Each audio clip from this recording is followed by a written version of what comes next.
లలితా మాతా శంభుప్రియా జగతికి మూలం నీవమ్మా, శ్రీ భువనేశ్వరి అవతారం జగమంతటికి ఆధారం, హేరంబునికి మాతవుగా హరిహరాదులు సేవింప, చండుని ముండుని సంహారం చాముండేశ్వరి అవతారం,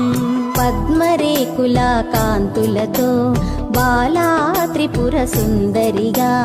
హంసవాహన రూపిణిగా వేదమాతవై వచ్చితివి,